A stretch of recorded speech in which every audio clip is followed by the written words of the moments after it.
The history of America's trains is one of triumph and dynamism, but it is also one of terror and disaster.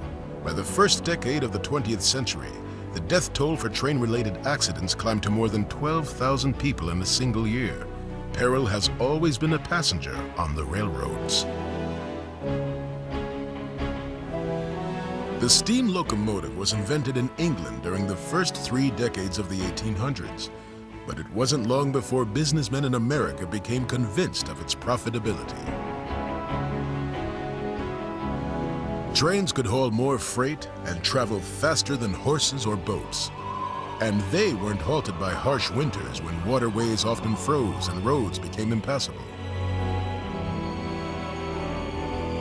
Unlike the British, however, early American railroad management stressed swift construction over safety and workmanship. Emphasis was placed on expansion, on new mileage. The motive behind all of this was money.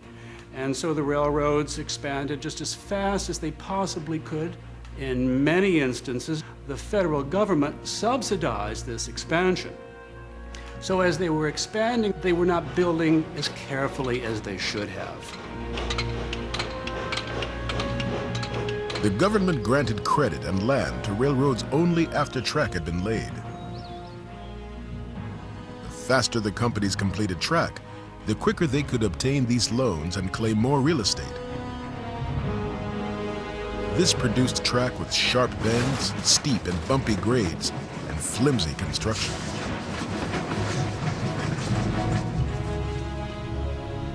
The railroad has been so badly constructed that accidents are continually happening by the cars getting off the track, by upsetting, and by other modes by which passengers are often injured and sometimes killed. J.S. Buckingham, an English traveler, describing his American train trip in the mid-1800s.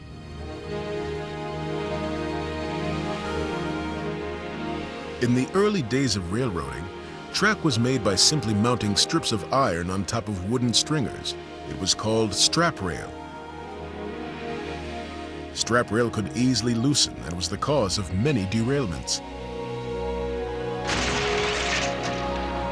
Broken, it was also known to ram like a spike through the bottom of a car's floor as a train passed over it. This dangerous occurrence was called a snakehead. The use of wood to fuel the fire in the engine created another railroading hazard. Smokestacks from the engines regularly poured burning embers over passengers, luggage, and property bordering the tracks. Often animals strayed in front of moving trains, causing them to derail. To end this problem, the cowcatcher was invented. It was a characteristic feature of American locomotives never seen in Europe. In 1833, the John Bull became the first locomotive to be fitted with a cowcatcher. Despite all its difficulties, the safety record of rail travel in the early 1800s was a good one. From about 1830 to roughly 1850, was remarkably free from serious accidents. There weren't very many trains running, they were short. Trains did not run very fast in those years either. 15 miles an hour, maybe 18 miles an hour was sort of tops. The first railroad engine built for commercial use in the United States was named the Best Friend of Charleston. It ran along a 136-mile link between Charleston and Hamburg, South Carolina, which was the longest stretch of rail in the world at the time. It was called the South Carolina Road. On June 17, 1831, the locomotive was pulling a train of passenger cars when the fireman became irritated by the loud hissing of the steam being released from the engine's boiler. To silence it, he forced the safety valve closed and the boiler exploded. The fireman became the first American killed in a train accident. On November 11, 1833, James C. Stedman became the first passenger fatality when the train he was riding on derailed after breaking an axle traveling at the considerable speed of 20 miles per hour. Former President John Quincy Adams was on board, but was uninjured. A second celebrity, Cornelius Commodore Vanderbilt, was also among the passengers who were tossed and battered in the wreck. Vanderbilt had amassed a fortune owning steamboats and disliked railroads immensely. In a strange twist of fate, Vanderbilt later became one of the greatest railroad barons of his time. He ruled over the New York Central Line from 1867 to 1877. During the first 20 years of American railroading, there were fewer than 50 fatalities. This gave the companies and the public a false sense of security. The industry's unsound construction methods remained the key ingredients in a recipe for disaster. The trains were getting longer, the locomotives were getting heavier, they were faster, and there were more of them. So there was a much greater chance that they were going to bump into each other. There was a tremendous chance that rail beds would fail under those heavier, faster loads. And so in 1853, the toll in passengers and railroad employees killed was greater than the entire 25 years of railroading up to that point.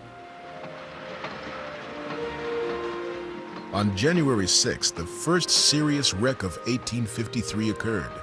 A noon express on the Boston and Maine line was traveling at the astonishing rate of 40 miles per hour. Heading to Lawrence, Massachusetts, it broke a wheel and derailed at Andover. There were only 3 fatalities, but because the train was carrying a prominent passenger, the incident became a major news story. Newspapers across the nation trumpeted headlines stating that President-elect Franklin Pierce had been killed. In Washington, Congress adjourned out of respect for the man who was to have become their president in a matter of days. But the future president actually survived. It was Pierce's 12-year-old son who was the victim. Just short of 2 months later, another fatal accident occurred. In railroad operations in the 19th century, if a train was overcrowded, if it was sold out, and there were more passengers that needed to travel, the railroad operators or managers would simply add another train, and it followed behind the other one at not too far a distance. And this doubling up of trains on the same service could result in a real major accidents, and it often did. On March 4th, the Pennsylvania Railroad added a second train to their schedule in order to accommodate a large number of emigrant passengers. During the journey, the train developed mechanical problems and was forced to stop. A second train suddenly slammed into it from behind. Steam passages from the engine's boiler were ruptured, and many victims were scalded terribly. 7 people died. It was the greatest loss of life from a train wreck up to that time. The most infamous wreck of 1853 took place on May 6th. It is considered to be the first great bridge disaster. At South Norwalk, Connecticut, a drawbridge over the Norwalk River was opened to allow a steamship to pass. A New York and New Haven train ran through the open drawbridge, plunging into the waters below. It had been only 300 yards short of its destination at Norwalk's depot. The signal for safe passage over the bridge would have been indicated by a bright red ball hanging high from a pole.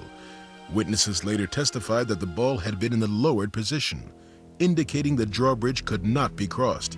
The engineer should have stopped his train.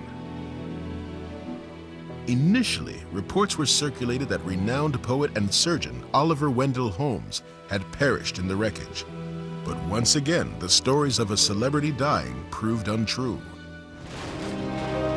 Not so lucky were the 30 doctors from the American Medical Association who were returning by train from a convention in New York City. 5 of their number were among the 43